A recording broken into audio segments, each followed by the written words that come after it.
Good morning, ladies and gentlemen. I'd like to welcome you all to Natal Computer College's second Cultural Day.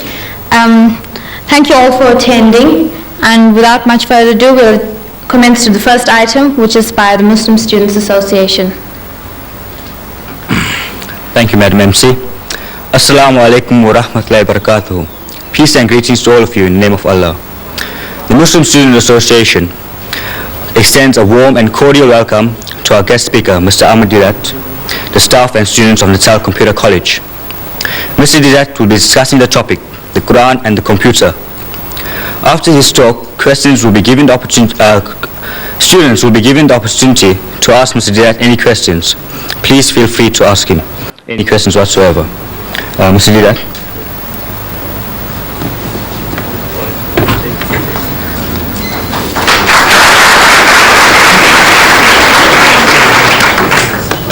Assalamu alaikum wa rahmatullahi wa barakatuh. It means peace and blessings of God to each and every one of you. I feel privileged to come to speak to your computer college, and the subject that I have chosen is the Quran and the computer. Naturally, you are inquisitive, wanting to know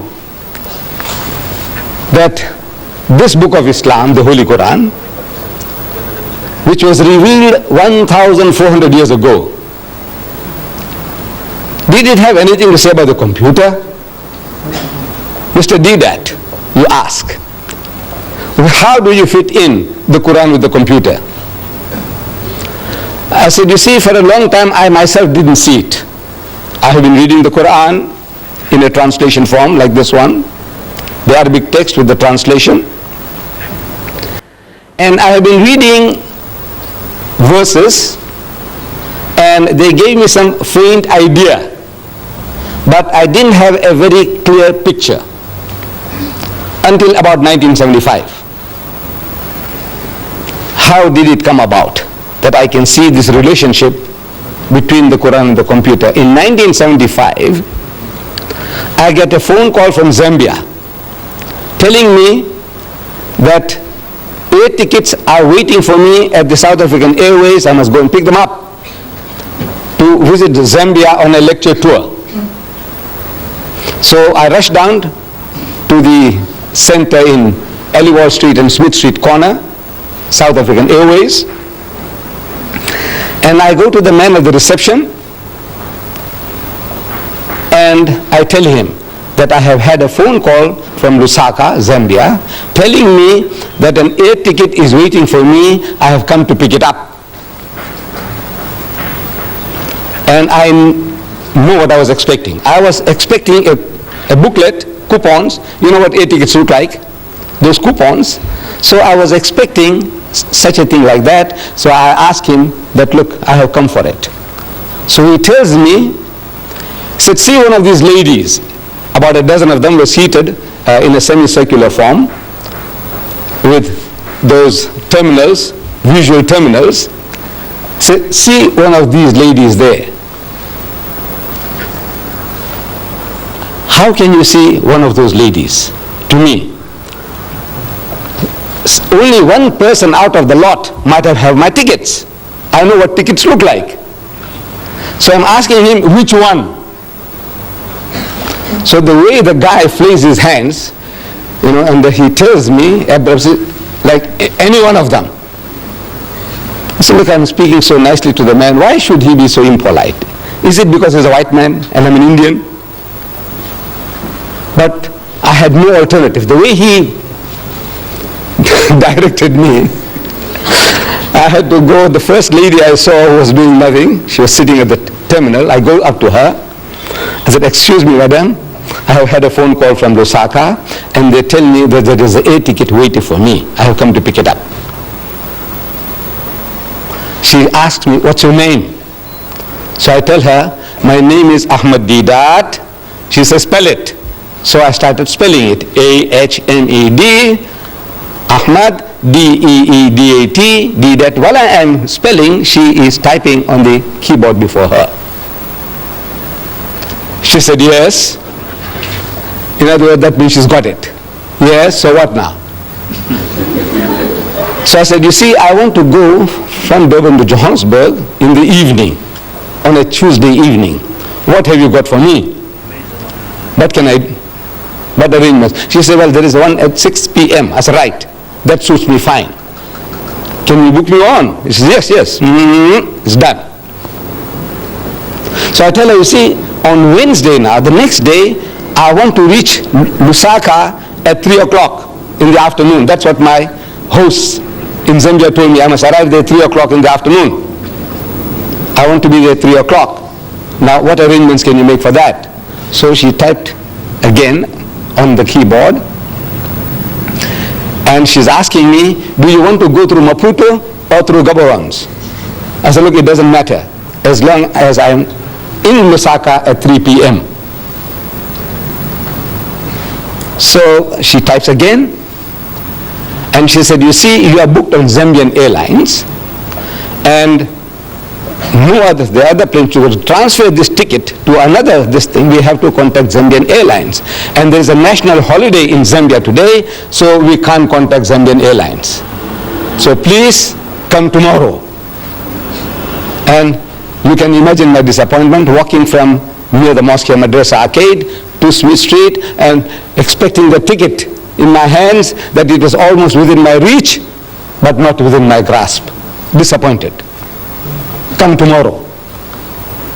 So I'm asking the lady, I says, madam, where did you get all this information from? So she tells me this is from the head computer in Johannesburg. I said, you know, when you were trying to book me in at the 6 o'clock flight, suppose there was only one seat left, and there were more than one of these terminals might have been trying to get the ticket. What happens then? He said, no, the first one within the second, he gets ahead, he gets a ticket, and the rest is blank. How does this happen? He said, you see, every computer in the country which is connected to the head computer has access to that knowledge. The head computer in Johannesburg. Everyone with this terminal has access to that. I said, I see. And I came out, walking back to my offices in Madrasa Arcade. While I'm walking back, the thought occurs to me that this is how this Quran was revealed. This Quran. And verse from the Quran, from the 85th chapter, the last verses 21 and 23, the last verses, tells me, بَلْ هُوَ قُرْآنٌ مَجِيدٌ فِي لَوْحٍ مَحْفُوظٍ. That nay, this is inscribed in the glorious Quran from a tablet preserved. From a preserved tablet. Now, if you have a volume like this, and if you want to know what the Quran says about the Quran, you open, just like in a dictionary, in Q, just like in the index, Q, it will tell you everything the Quran says about the Quran. I'll give you examples.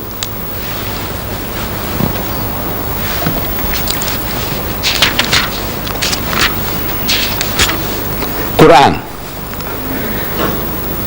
the divisions of the Quran, how it's divided into chapters and verses. Inspired message cannot be produced by other than divine agency. Verses, fundamental and allegorical, these are different topics. God is witness to the Quran. God's revelation, the Quran. Follow it and do right, the Quran. Respect and attention due to it. Book of wisdom, the Quran. It's in Arabic, the Quran. Described, and on and on and on.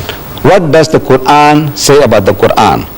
The last subject in this index on the on the Quran, it says the tablet preserved. The tablet, this, when you have it, you'll be able to see it with your own eyes. It says tablet preserved, chapter 85, verses 21, 22. I read it to you. So the picture comes to me, this is how it happened. See, the whole picture comes along, the history of Muhammad, that he was in Medina, I have been reading, and a Christian deputation had come from Najran, an outskirt of Yemen. They had heard that another Arab now, he's claiming to be in communion with God, he's claiming to be a prophet. So these Christians, they said, let's go and see this another Arab, and we will question him, cross-examine him, want to know what does he know about religion. So they come to Medina, and they are housed in the mosque of the Prophet. They sleep in the mosque, they eat in the mosque, and they have a dialogue in the mosque for 3 days and 3 nights. It's going on. During the course of that discussion, the spokesman for the Christian is posing the question, among so many other things. He said, all right, now tell us, O Muhammad, what is your concept of God? And Muhammad, according to tradition, he doesn't just start answering. He, so to say, presses his spiritual buttons. There were no buttons to press. But I said, so to say, he presses his spiritual buttons, trying to commune with God. He said, oh my Lord, what shall I say? What shall I say? He could have made a case, like we do. At times when we are asked questions, we have no ready answers, so what do? We beat around the bush. We fumble to gather our thoughts. You see, it's like this, and it's like that, and so on. While we are talking, while we are trying to share, our thoughts are coming into focus. That's what we do. If I were to ask you, my children, what is 6 times 6? Immediate answer. I take it. 36. 6 6 36. I said, what is 12 times 12? You say 144. Because you have a ready answer. But if you didn't have a ready answer, what do? You say, well, you see, 6 times 6, you take 6 and you put 6 times 6, 6, 6, and then we add, and 6 and 6 is 12, and 6 is 18, and you are fumbling for the answer, but you will get it, but you fumble for it. That's how what we normally do. Muhammad doesn't do that. He could have said, you see, our concept of God is almost identical to yours. You see, you believe in the God of Abraham and the God of Moses and the God of... He said, well, we also believe... This is how we all talk. That's how we talk. Not so Muhammad. He's asked a question and he must get it from the highest authority, from the head computer. So what he does, he presses spiritual buttons and comes the answer through his mouth. He is the end terminal. Every prophet of God is an end terminal of that head computer, the knowledge of God. If you are that, you have access to that computer, the head computer, and you have a problem and you commune, say, oh my Lord, what shall I say? He said, tell them, Moses was told, tell them, thou shalt not commit adultery, thou shalt not covet thy neighbor's wife, thou shalt not steal, thou shalt not kill. You see? So he's telling them, from the head computer, whatever knowledge is given, the prophet of God, the man of God, he articulates them. So he wants to know, what shall I say? Comes the answer. You will see it in the 112th chapter of the Quran. Amazing. You open the chapter, it begins. Qul huwa Allahu ahad. Say, he is God the one and only. Allahu samad, God the eternal absolute. Lam yalid wa lam yulad. He does not beget and is not begotten. Wa lam yakul lahu kufuwan ahad. And there's nothing like unto him. Finish. Whole chapter is finished. 4 verses. And back to normal. He said, you see, this is our concept of God. When he spoke, while he was speaking, the normal discussion was on a different level of speech. Now, when he's uttering those words, he's on a different level. قل هو الله أحد الله الصمد لم يلد ولم يولد ولم يكن له كفوا أحد. And back to normal. He said, you see, this is our... Where did he get it from? He's asking. Oh my Lord. Nobody heard him. Nobody heard him say that. But he's asking, what shall I say? Comes the answer. I want you to see it in this book. It starts, say, he is God the one and only. So why say? A chapter begins, say, he is God the one and only. Why say? Because asked, what shall I say? Comes the answer, say, he is God the one and only. Now, this is how every verse of the Quran was revealed to the Holy Prophet Muhammad according to his needs from the head computer. He is the end terminal. As I said and I repeat, every prophet of God, every true messenger of God is that end terminal. We are not. We haven't got that facility. to make a direct contact with the head computer. Now this preserved tablet, what is a tablet? To me, that screen is a tablet, a visual screen. Your blackboard is a tablet. Your whiteboard or your green board, on which you write, is a tablet. Your computer chip is a tablet. The tablet of stone on which Moses wrote the 10 Commandments is a tablet. Now this tablet that God is talking about is not made of metal or stone or the silicone chip. It is a spiritual tablet, a spiritual knowledge. It is not material. Now what do you want to know? What else do you want to know? This is some aspect of what the Quran says about the Quran. What do you want to know about the Muslims and about Islam? Everything is in this book. The easiest way to have access to this knowledge about the Muslim is the book. We ourselves, we might be confused. The Muslim can be confused on so many things. But if you want to know authoritatively, what does your book of authority, the Quran, say? So you go to the Quran. So if you open the index, some of the subjects, I just give you a quick glance at some of the subjects. This book, claiming to be from God, naturally it must tell us everything about God that we can know. So, under G, look for God. There are more than 140 different references that you have access to from here, from this book, from this index. God. He is your protector. Chapter 2, verses 257 and onwards. He is the creator of all. He is most bountiful. He is merciful. He is most kind. He is beneficent. He is the orphan's shelter. He is the wanderer's guide. The guys wandering around, he is a guide to him. He satisfies your needs. God present everywhere. He is unity. He is one, not one in a trinity. He is not one of two. He has got no begotten sons. He is wise. He is best disposer of affairs. He is most high great. He is irresistible. He is never unjust. He is exalted in power. He is free of all wants. He is worthy of all praise.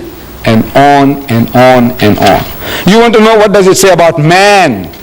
Under M, look for man. Man means mankind, men and women. Man. Let's see what it says about man. Man.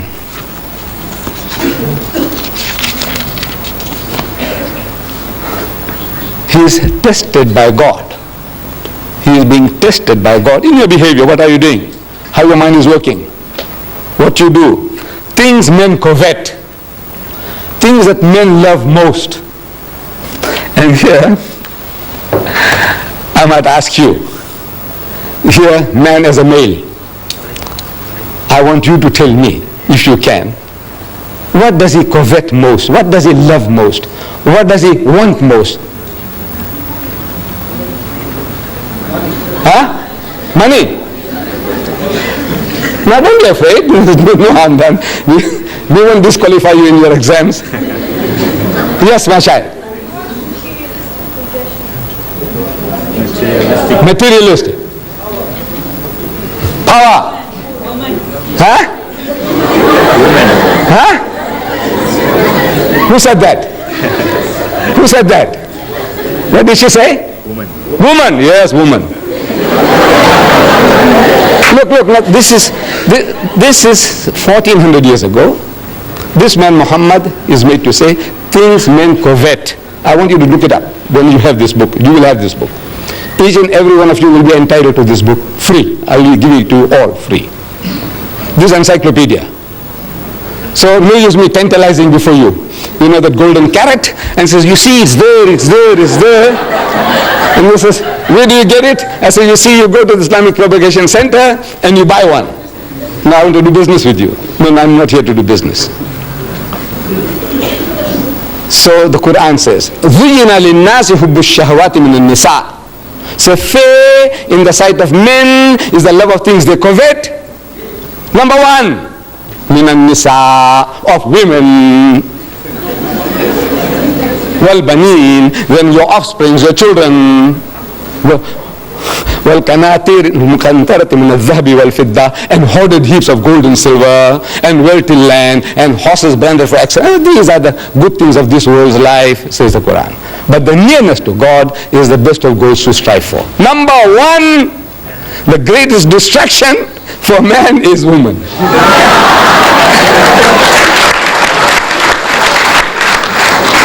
And I'm telling the Westerner, you see, look, as the Westerner, he knows this better than us. The Westerner, he knows this. See, he exploits this weakness of man to the limit. Lucien Motors in Smith Street, Durban, they advertise second-hand trucks. But on the trucks that they advertise, there's a woman in the bikini on top of the truck.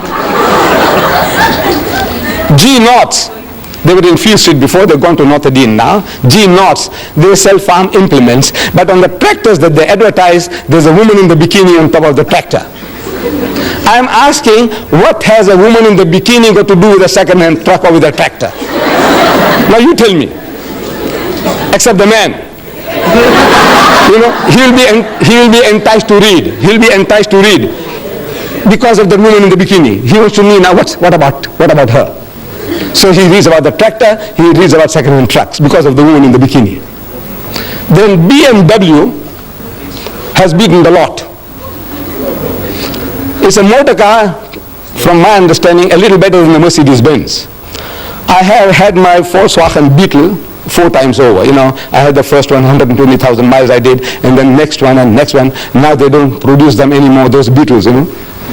Now I had to buy a Golf. First Golf finished, then I had to buy a second Golf, and I got my second or third one now.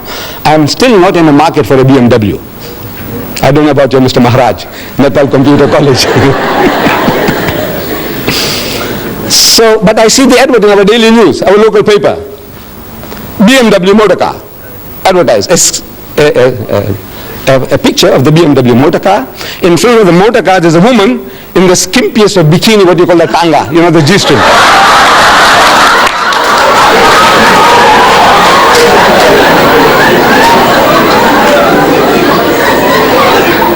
And in front of the motor car, this woman is standing, you know, in a lustful, enticing pose.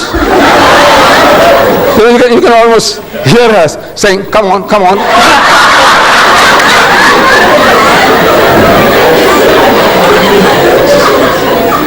And it is written at the bottom, "Test drive her now." Who? The woman of the car. Who? Now you see what? I said I'm not in the market for it, but I had to read it. I had to read it. You blame me? I'm 73. Sorry, I've taken you off. Things men covet. You see it there. He's ungrateful. The ungrateful rich man. He is ever ungrateful. Leave out one to another. You know, we do some little favors for one another and we expect some kind of gratitude. Fidelity, faithfulness. One of our South African poets, he describes it very beautifully, the ingratitude of man. He says, fidelity, faithfulness, is said to be a human attribute which makes a modern gentleman distinguished from the brute. But that supreme fidelity, inborn in every hound, in every dog, which is the mark of man's best friend, in man is rarely found.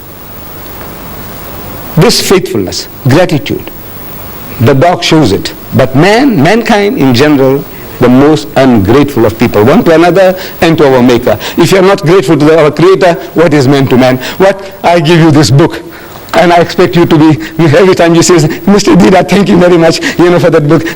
I expect that from you? No, I don't expect it. I shouldn't expect, because if I expect that, I'll be disappointed in mankind. I won't do anybody any good at any time. So look, these are all ungrateful riches. Let them go to hell. I said, no, that's not my job to send people to hell. I said, no, I must do my best. I don't expect any reward from anybody at any time. He's ungrateful. He is given to hasty deeds. Everything he does in a hurry, and then he regrets afterwards. And on and on and on. What do you want to know? You want to know about Jesus, open J.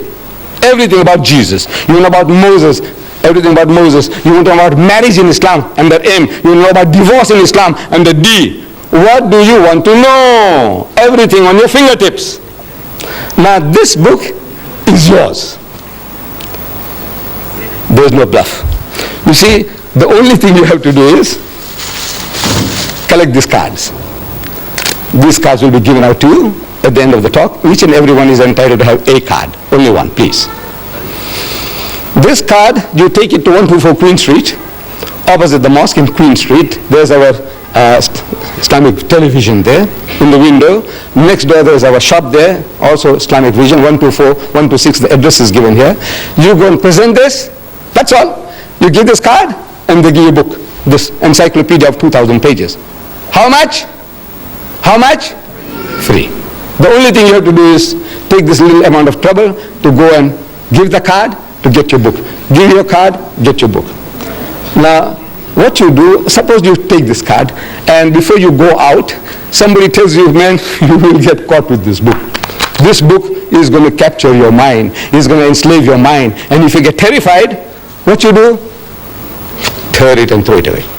There's one book gone. Just tear it and throw it away. But you owe it to yourself.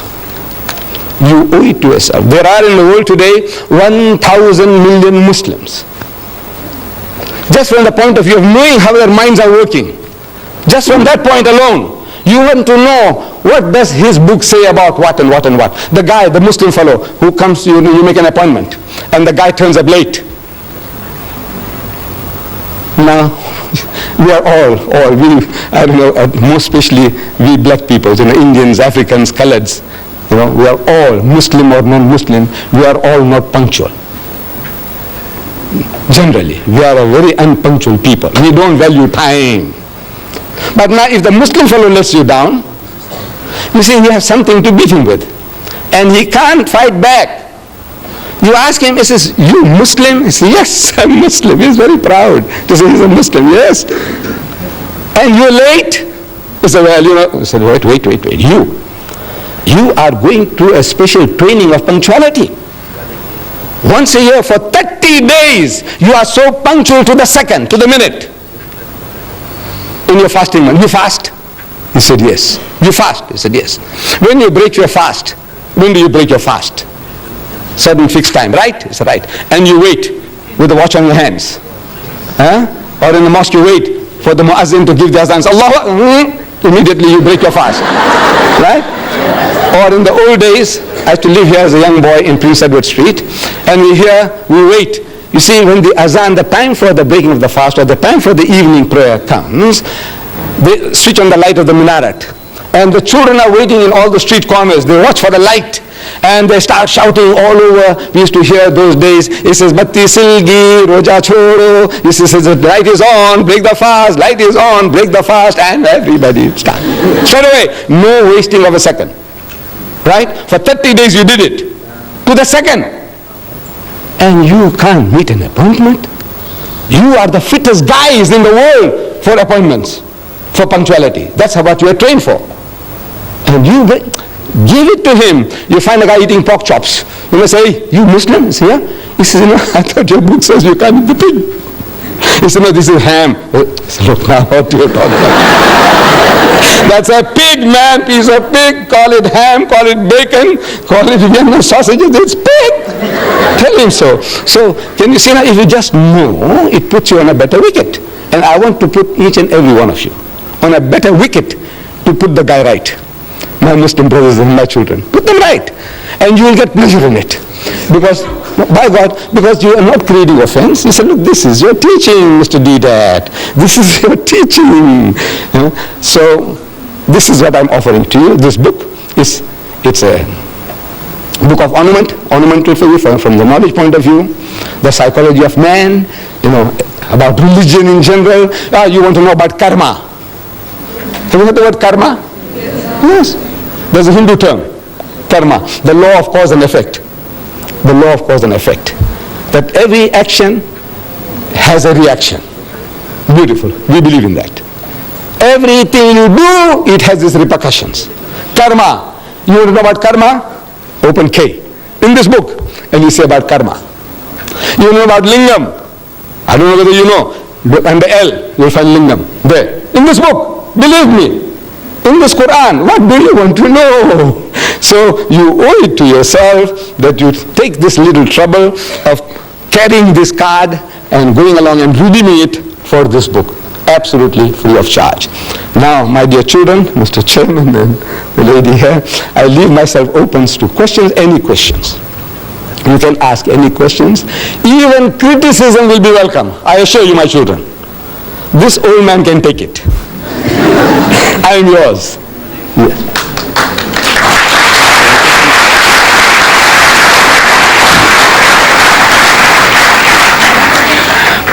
Thank you, Mr. Deedat, for that rather enjoyable and enlightening talk.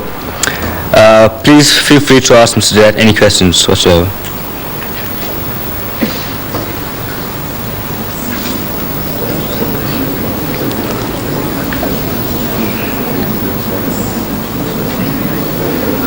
Yes, my child. What are Jews and Muslims enemies?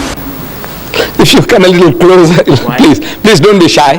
Please don't be shy, so that the camera can also catch your question. If you don't mind. No harm done. Okay, what are Jews and Muslims enemies? Are the Muslims and the Jews, are they not enemies? Why are they enemies? Yes, thank you for your question, ma'am. Now, we as Muslims and Jews, or Muslims and Christians, or Muslims and Hindus, we are not enemies to one another. But we are at war. The Jews and the Muslims are at war. What are they fighting about?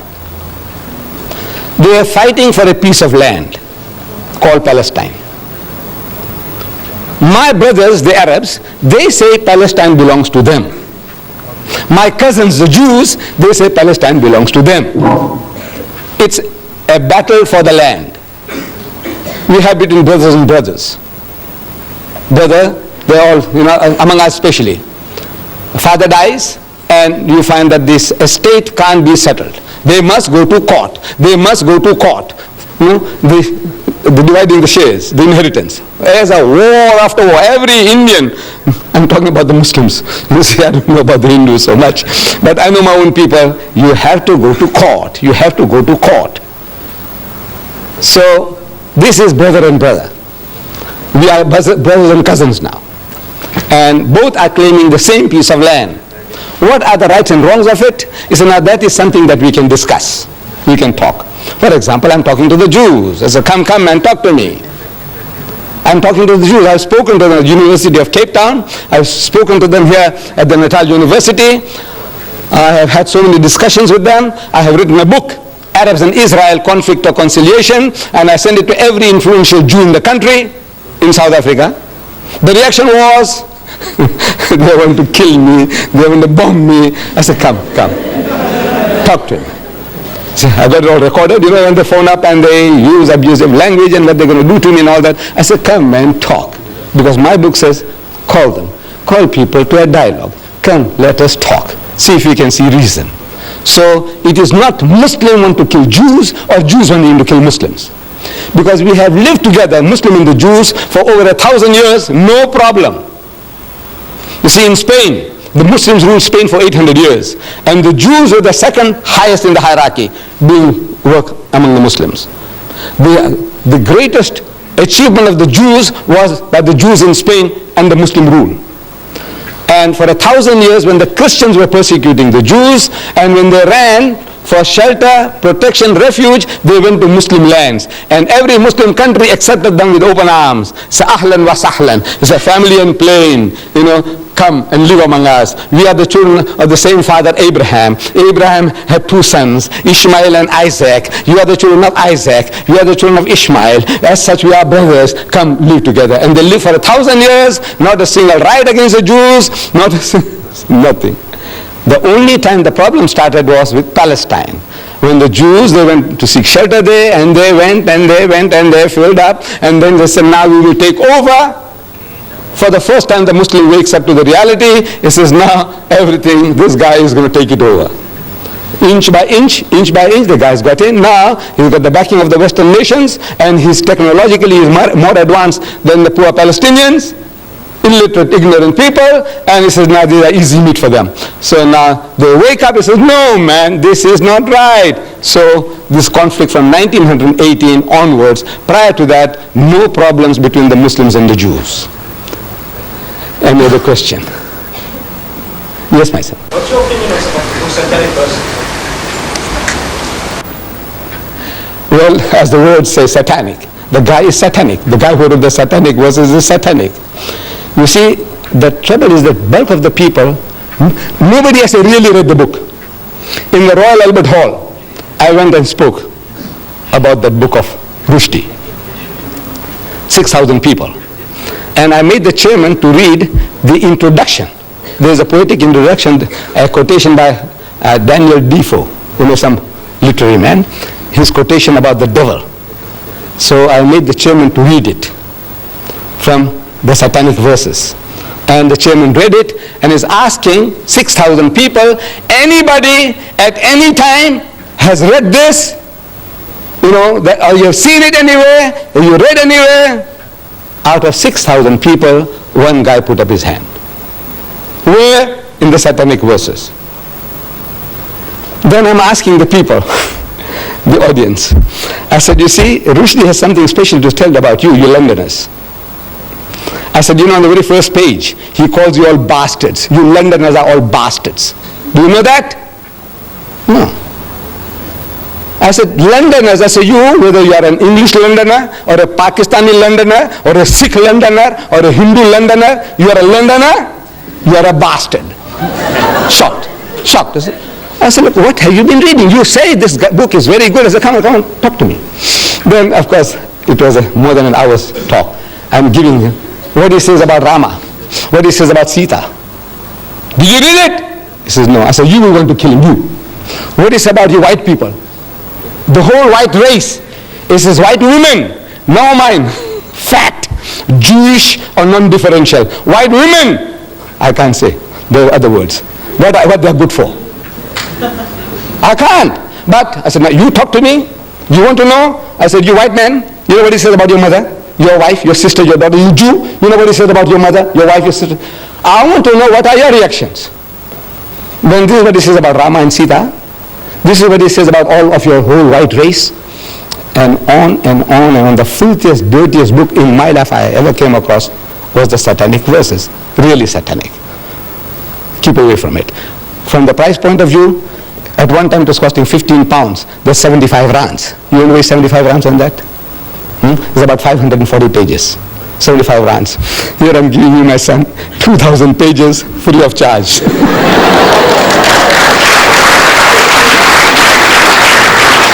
Yes. Deedat, just a while ago, you told me that Allah is very merciful and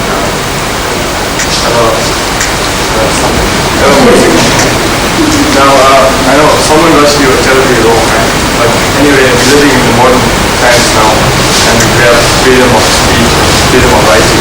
But that's besides the point. If Allah is merciful, who are we as people to report judgment on Rushdie? Because, you see, we didn't create Rushdie. He was created by God himself. And who are we to formulate opinions and impose death sentences upon him when we have God himself to decide? Now, if Allah is merciful, why can't we be merciful? Beautiful. Beautiful. I'm an Hindu student, right? And my scriptures teach you to be obedient, merciful, and sympathetic to the elderly. Now, we must sympathize with Rushdie. We understand he has a problem, but we're not in a position to impose death sentences upon him as the late Ayatollah Khomeini did. Now, I appeal to the Muslim people and Muslims in general to forgive Rushdie and give him a break and allow him to apologize and take back his case.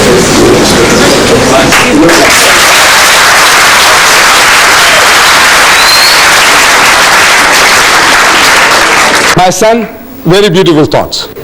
God is merciful and we are expected to be merciful. He is just and we are expected to be just. He is beneficent, we must be beneficent. Charitable. He is holy, we must be holy. That is the teaching of Islam. That is the teaching of Hinduism. It's a beautiful teaching. But now, we are also told to respect one another. Now, ask you, what is your name? So you tell me, I'm Mr. So-and-so, Naidu, or Padyachi, or Mudli, or Governor, whatever. They say, yes. I knew your great-grandmother. Because a lot of people, I know their grandfathers and grandmothers. I'm 73 now. Since I was a young man, I have been moving around a lot, you see, I know. So I said, yeah, your grandma, yeah, man. Weekends estate, she used to live there, you know. You know, she was the biggest whore. I said, you know, she was international, not only for Indians. Now, if you punch me in the jaw, have I a right to blame you? I said, what am I doing? I'm asking for it. Am I not? I said, what am I doing? Talk, man, talk. Talk nicely about everybody. You swear my mother, look, you can call me anything. I'm big enough. I told you. I said, this old man can take it, if you remember. You know, I said, ask any questions, even criticism will be welcome. I said, this old man can take it. I stand by that. But now you come along there while you're asking me questions and you swear my mother, you know, at this some I will punch you in the jaw. By God. No, I'm not. This I'm talking frankly. My mind is still 16. In my mind, I'm still 16-year-old. I know my body belies that. You see? But my mind tells me I can give it to you. And I will punch you in the jaw. Maybe I'll break your jaw and also break my hand. Because it's gone too soft now. It's not what it was before. You see? But now this is the natural reaction of anybody.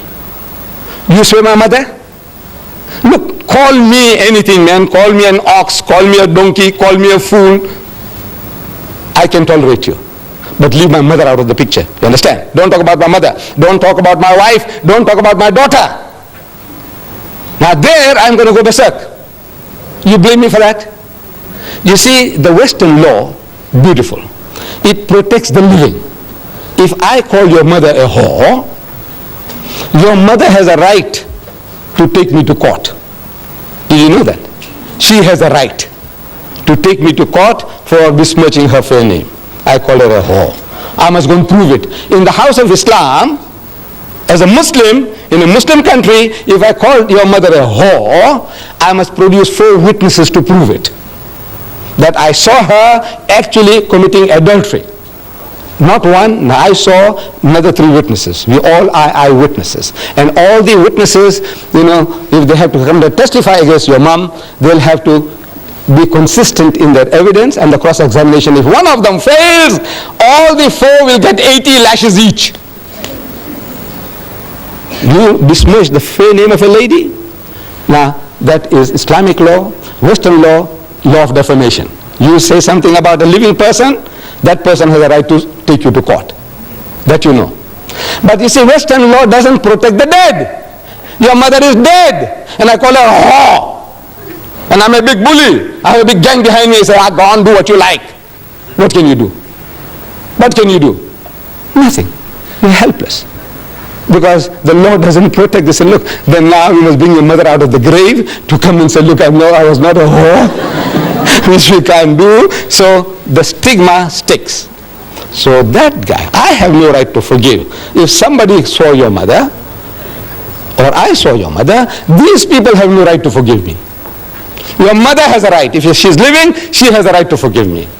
You forgive me, your brothers and sisters forgive me, your father forgives me, your mother but if your mother is dead, if she's dead, I get away with it.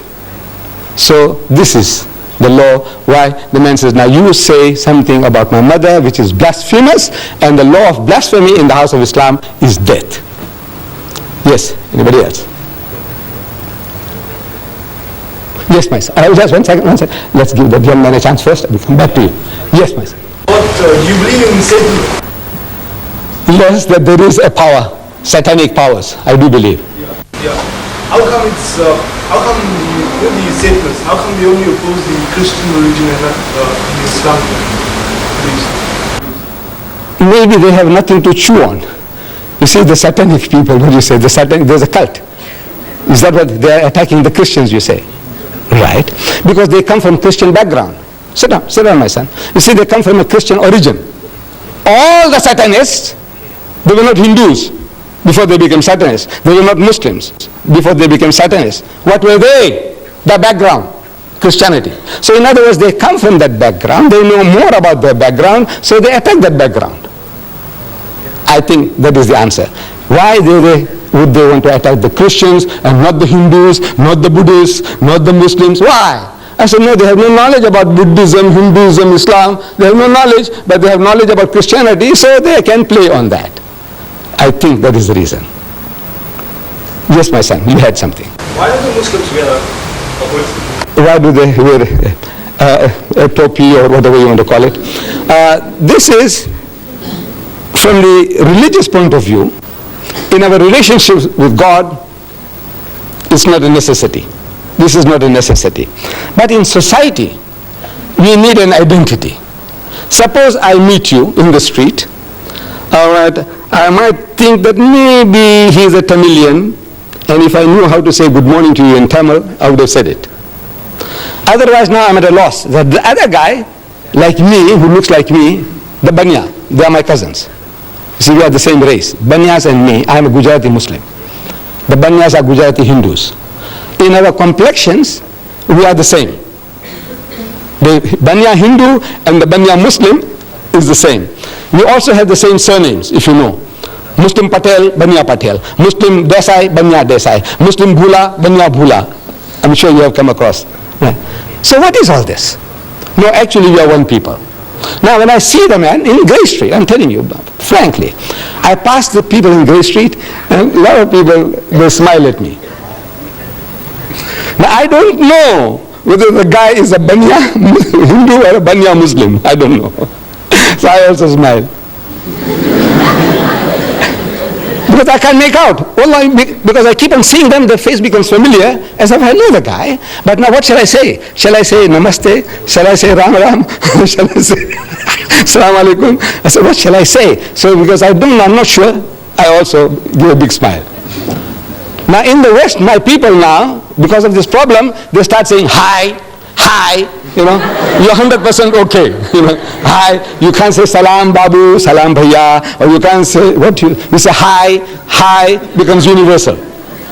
So we wouldn't like to lose our culture and tradition. I like to wish you, my son, whether you are an African Muslim, I say assalamu alaikum. If I see you are an Indian, I say assalamu alaikum. Anybody, I go to China, I see somebody, I say assalamu alaikum. And that's an open door for us. So as soon as I say assalamu alaikum, I go to a strange place, Hong Kong. I've been there, Hong Kong, Singapore. And you see anybody say assalamu alaikum, I says, you know, I come from South Africa. Where is the mosque? He says, come, I will take you. Otherwise, I'm asking, excuse me, where's the mosque? So what's that? I don't know, I'm like a fish. If I recognize somebody, immediately say assalamu alaikum, and his heart and home are open for me. It's like an open sesame, you know, this headgear. So I said, now, for the purpose of recognition that I may wish people, I want my children and my people to have an identity. That, you know, we can wish you assalamu alaikum, it's wa alaikum salam, and immediately it's a bond is created, immediately. I give an example in the tubes in London. I've been sitting so many times. A man across from me, you know, sitting face to face in the train, in the tubes. And you dare not open your mouth. You don't know how to start. Because it's, excuse me, when you come, look, among us, it's so easy. By God, it's so easy. If I say, assalamu alaikum wa rahmatullah, so where you come from? So he tells me, I come from certain such. He says, I come from South Africa. So where? Where from South Africa? He says, Durban. I said, what do you mean Durban? I come from Durban and I haven't seen you. He said, no, I live here in Springfield like this, like that. Immediate bond. Where you come from? I said, Pakistan. I said, you know, I was also in Pakistan for 3 years. You know, I was in, bond, immediate bond. But now, the other guy, because they're not used to that, as soon as I ask, they say, where you come from? He said, well, that's your business. He said, your business. The other guy, I can ask him immediately our culture. He said, are you married? This young fellow here. He said, no. I said, well, what's wrong with you? Huh? Come on, I'll show you, there's Mr. Deedat's daughter. No, this is our culture. Are you married? Yes. And the children? Look, this is to us like we are all open book to everybody. We want to know, we want you to know everything about me, and I want to know everything about you. And this does it when I know that this is our cultural background. I can talk to you more freely. Otherwise, I'm afraid. If as soon as I ask you some question, you say, what are you from the inspectorate? Receiver of revenue? What is it? Yes. Yes, a lady, yes. Why don't females go to mosque? Yes. Why don't females to the mosque? Yes. You see, the mosque, the obligation to pray in the house of Islam is on everybody, male and female. We are all obligated. Fasting, same. Pilgrimage, everything that the man does, the woman does. Everything, same. But there is what is called a segregation of the sexes in the house of Islam. Like among the Africans, it's a shamipa, respect for womanhood. See, the man comes along into the kraal, the men go with the men, and the women go with the women. Now, in our culture, it's the same. There is what is called a segregation of the sexes. Men and women are not allowed to freely intermingle. So in the absence of a separate facility in the mosque, where they can come into the mosque without intermingling with men, they pray at home. But now in the mosques in South Africa, provisions are being made. Where you have a separate entrance for the ladies, separate ablution facility for washing, toilets, everything separate. They are in the mosque, yet out of the mosque. In other words, what is forbidden is free intermingling. In the house of Islam, means in our teaching, no Muslim man has a right to be alone with a woman who is not his mother or wife or sister or daughter. Everybody else is to keep them at a respectable distance. If I was going to Johannesburg, alone in the car, I need company. If I see you, my sister, my daughter, you standing by the roadside, trying to thumb a lift, my religion says don't give her a lift. Not because you are an African. Even a woman of my own race, don't give her a lift. But if she's accompanied by a man, maybe her husband, maybe her brother, maybe her father, it's an act of charity. Come inside, I'm empty, where are you going? I'm going as far as Newcastle, it's all right, get in. Free. It's an act of charity. But if the woman is alone, whatever race, my own race, they said, don't give her a lift. Why? Because it is a challenge to man's manliness if he doesn't make some suggestions. This is man, any man, every man, unless he's a hypocrite or something else wrong with him. A man is a man. He has a woman beside him and is traveling alone now. He wants to know, are you married? He says, no. Have you got any boyfriends? He was, are you married? How long? 15 years. Any children? He says, no. He says, Mr. Naidu, working hard enough. Big joke. This is man, any man.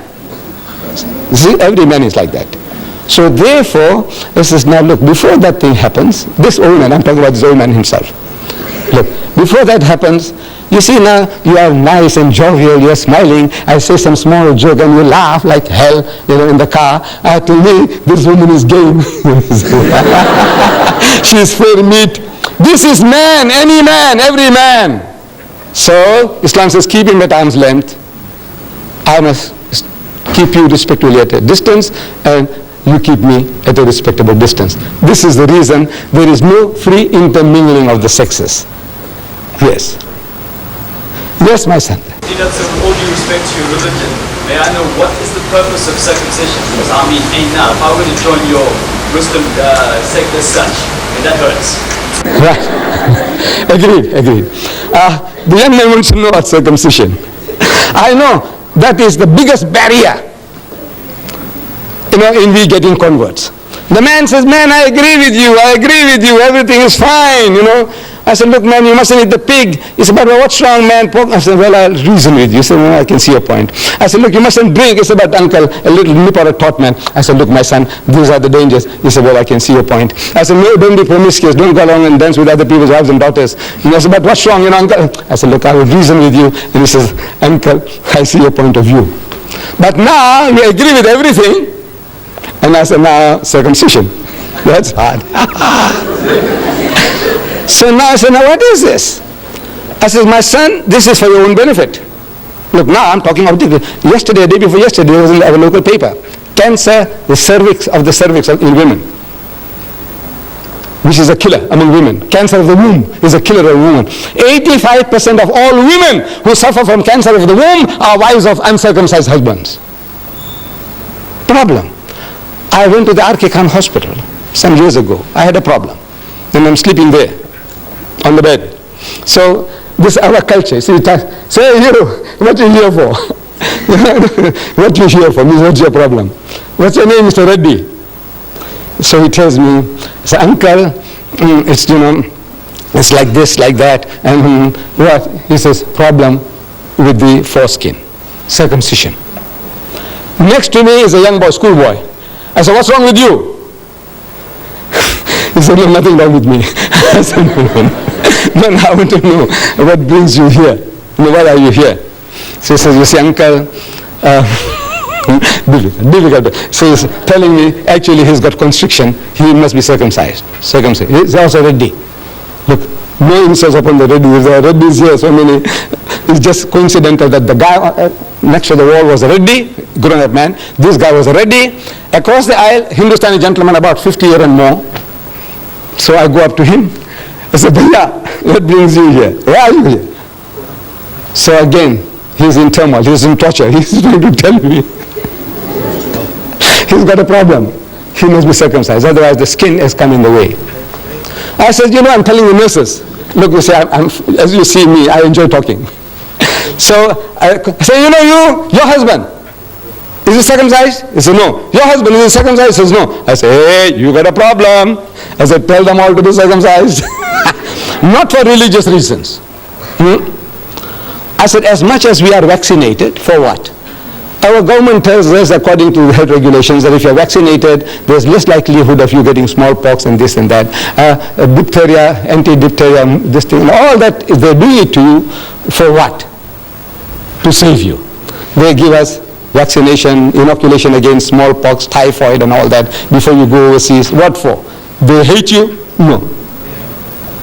But for your benefit. So now this circumcision, I said, if I came into power in this country, I will pass a law, circumcise every male child in the country, Indian, African, colored, white. Nothing to do with religion. I say for health reasons. I say 85% of my children, my daughters, who are married to uncircumcised husbands, they are suffering from cancer of the womb, a killer disease among women. I say just to save that, there are so many other philosophical aspects. You come and see me and I will give you further details which I can't share with you here. But I said now, just that alone, 85% of the women who suffer from cancer of the womb are wives of uncircumcised husband. I say circumcise everybody. It's that operation. You know how easy it is. You see, previously under primitive condition, the septic, this thing lasted for a long time and you suffered. Man, I had a young man circumcised on a Sunday morning, and Monday morning on a bicycle he went to work. It is as difficult as that. Sunday he gets operated on, and Monday morning he's riding a bicycle, he's making deliveries. Yes, my children. Anything else? Yes, my son. Satan is a chap Christian most because Christian, the background of Satan are from a Christian background. But wouldn't you state, looking at the Bible, that the reason why Christians are attacked is because of the conflict between God and Satan and the ultimate prophecy of the ultimate defeat of Satan by God, which is shown in the Bible. I didn't hear the detail of your question, but I think it's again about God and Satan. I think if you come a little closer, please. I'm sorry. I can't hear too well from that distance. Yes. That when Mary asked you about Satan and Satan and Christian, right? you stated that Satanism. Satanism and Christians. The Christians are attacked mostly by Satan. You say that Christians, that Satan is, the background is from Christians. But looking at the Bible, wouldn't you state that the more, the reason which it seems better looking at the Bible is that God and Satan always were in conflict with each other, and there was a prophecy that Satan would be ultimately defeated by God. Wouldn't you say that that is the reason why Satan is anti-Christian? I don't know really Satanism, what is the philosophy, why they are out to promote Satanism. maybe Satanism gives them that freedom to do anything and everything which religion doesn't allow you. Hinduism won't allow you this thing, that thing, that thing, you won't allow you. It tells you, no, thou shalt not commit adultery. Hinduism says that, Islam says that, Judaism says that, thou shalt not kill. We have certain common denominators. But now, as soon as the person starts straight-jacketing you, as a Hindu, as a Muslim, you want to be free to do what you like. You want to behave like an animal. You want to behave like a pig. People want to behave like pigs. So now the best thing is to disown. So it's to disown religion altogether. And they said, now this is a new cult, they call it Satanism. But now the battle is with us. Every individual, we believe that we have all got this propensity for evil. We have two qualities in us, towards godliness and towards earthliness, devilishness. So the battle is on in all of us, everyone. The Holy Prophet Muhammad, he described this situation beautifully to his companions. While they are around him, he's telling them that shaitan, that's Satan or devil, shaitan courses through the body of man like the blood. He's passing through you. He's each and every fiber of you. He permeates you. Everybody. Shaitan, man means mankind. Shaitan courses through the body of man like the blood. It's imperceptible. It's there. Your blood is moving and going and doing the job without you feeling that the heart is pumping and now supplying blood to the brain to allow me to think. Without that I can't think. But all this is all automatic. Similarly, this evil propensity also in man is permeating him like the blood. Everybody. Muhammad says yes, everybody. He said, what about you? See, they have the right to ask questions. You too. He says, me too. But mine is under control. Only difference is that the temptations are there, everybody, unless there's something wrong with you. You remember I described before? Something wrong with you. You are impotent or you are lunatic. Those are different matters. But otherwise, everyone, we have these propensities and the battle is on. And we are to overcome those evil propensities. You say, the devil, the devil. You go and steal and you blame the devil. You go and rape and murder and you blame the devil. I want to know whether the devil came to you with horns, with a tail, with a barbed hook, with a ready complexion, and he told you to go and rape that woman. Did he? No. What is this devil you're talking about? It's you yourself. You are that devil. You are that Satan. But now very easy to pass the buck, blame some other guy. He told me to do this. And who told you? Did you see him? Did he whisper in your ears? What did he say? Did he speak to you in English or Zulu? That's Satan you're talking about. What did he tell you? In Tamil? What did he tell you? So this is like a good thing, passing the buck. The thing is, it's with you, in me, in you, in me, and we are to give battle to these forces through the guidance of God. Whatever God tells us, he says, no, I shall not do it, I'm programmed. So we are shown the two broad highways according to the Quran, two broad highways, one leading to salvation and the other leading to hell. The choice is yours, and you have the freedom of choice. That will, freedom of will is given to you. You make your choice and you make your decision, and therefore you are accountable. You will have to pay for it. You might get away here, but not in the hereafter. Yes. You want me to continue? Yes. So if you have any more questions, I'm here. You have had enough. All right.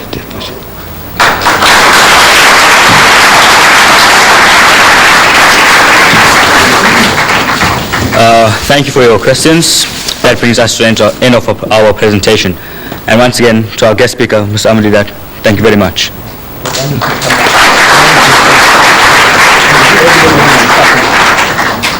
Thank you, Ms. Deedat, for a very enlightening and interesting speech.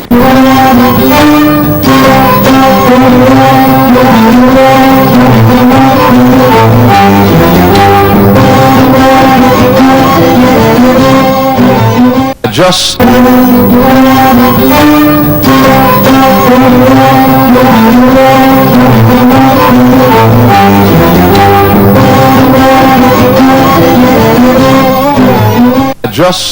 met Mr. Deedat this afternoon, just a few minutes really, I should say this evening, and he's one of the type of gentlemen that you meet and you like him instantly.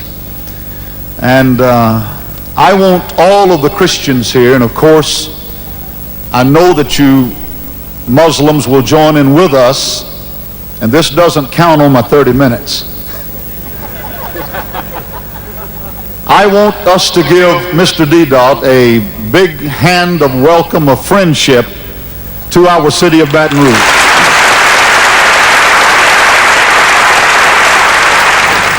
Tonight, I take great pleasure in presenting my friend, whom I'm meeting personally for the first time, Mr. Deedat, with a present.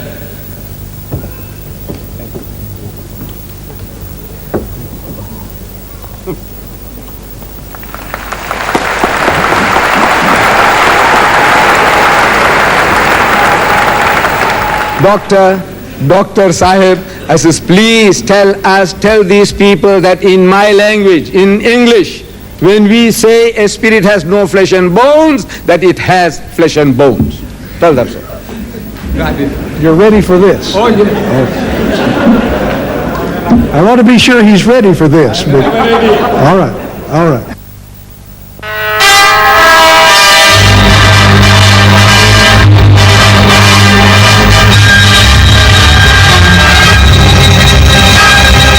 I would like to see Mr. de Klerk gather them together, black and white, Bishop Tutu, everyone, come together and repent for lying on God. Now, I would ask you, as a Christian, one who proclaims and professes to have met Jesus, how are you and your people going to develop 2 million jobs for the country? All right. How are you going to stop making the Pope white, Mary white, Jesus white, Moses white when they were not white? When and where are you going to develop a mass education program and not tell the people to wait till they get to heaven? When are you going to tell the man with 47 cars to sell those cars and give that money back to the poor people so that they might have a decent life? When are you going to repent on behalf of the Christians for enslaving the people, the descendants of whom are in this building tonight? When are you going to repent for causing the slaves to be prostitutes? When are you going to repent and ask forgiveness? When are you going to ask the white people to give back at least half of the 87% of the land that they stole in view of the fact that the Bible said, thou shalt not steal? When are you going to persuade your Christian white brothers to not control 95% of every asset in this country? And finally, when are you going to persuade the white people to give to the Tswana tribe all the Kimberly property that was the birthplace of all of the diamonds, and give them an accounting for all the money due to them? When? I have not studied much, but what I do know, I have met Jesus. Thank you. And I know he has changed my life. So you don't want to answer the question? That he will change many other Thank people you, sir. except him. Can I have the next question? All right, please? brother. Thank you very much. Keep the faith. When white people say they're white, they're not referring to the color of their skin. If Margaret Thatcher gets a suntan, I don't know what it would look like, but let's just assume that Margaret Thatcher got a suntan. You wouldn't call her a colored woman, would you? You would still call her a white woman, even though her skin may be brown. What do you mean when you say white? You mean that she is from Europe. So whether she's Italian, white, Sweden, white, England, white, France, white. White means coming from Europe. Black means coming from Africa. So whether we're fair skin, brown skin, dark skin, East Coast, West Coast, North, South, if we're from the black continent and we've been here 300 years, we are black people from the black continent. all over the world, 1 billion people uniting through Ramadan. That's why I'm hopeful and optimistic that by the year 2050, when 1 out of every 2 persons would have been born a Muslim, we would have the first real meaningful opportunity for a permanent world peace. Assalamu alaikum. This country could explode. Who will be the first targets? The businessmen, the lawyers, those who didn't want the masses in their office. They will come without your permission. So if Hitler killed 6 million Jews who were European Jews, and Hitler was a European, give the Jews part of Germany, not of Palestine. Sure, he worked. So do I. Raising the kids is not easy. Cooking and washing and taking them to school, this is not easy. He doesn't seem to understand I work too. What I'm trying to find out, and you may know better than I do, tell me specifically, if I got this, everyone in this room, and we went out to the homeland and we started teaching people how to read who did not know how to read, what would the government do?